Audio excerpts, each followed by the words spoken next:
அண்ணன் டேனியல் பாலாஜி அண்ணன் எனக்கு ஃபஸ்ட்டு படம் வந்து பொல்லாதவன். எனக்கு ஃபஸ்ட்டு படம் வந்து டைரக்டர் வெற்றிமாறன் சார் தான் வாய்ப்பு கொடுத்தாரு. அந்த படத்தில் வந்து பொல்லாதவன் படத்தில் வந்து ஒரு மிகப்பெரிய ஒரு வில்லன் ரோல் வந்து அண்ணன் டேனியல் என்ன பண்ணார்.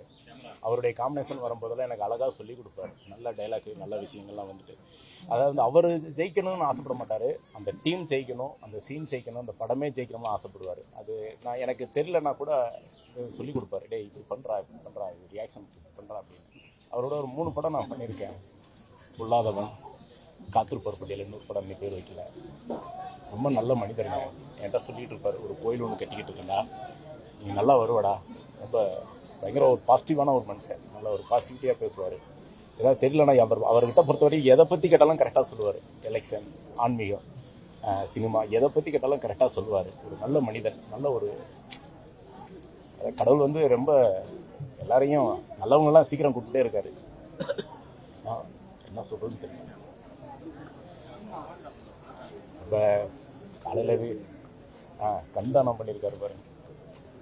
அவர் உசுரோடு இருக்கும்போதே கண்தானம் பண்ணியிருக்காரு. சில பேர்லாம் எப்படி போய் பண்ணுவாங்க. ஆனால் நான் இறந்துட்டா என்னோடய கண்தானம் வந்து யாருக்காவது நல்ல விரும்புல யூஸ் பண்ணிங்கன்னு சொல்லி கொடுத்துருக்காங்க. அதெல்லாம் அவருக்கு ஒரு மனசு வேணும், பெரிய மனசு வேணும். அவருக்கு நம்மளே நல்ல மனுஷங்க.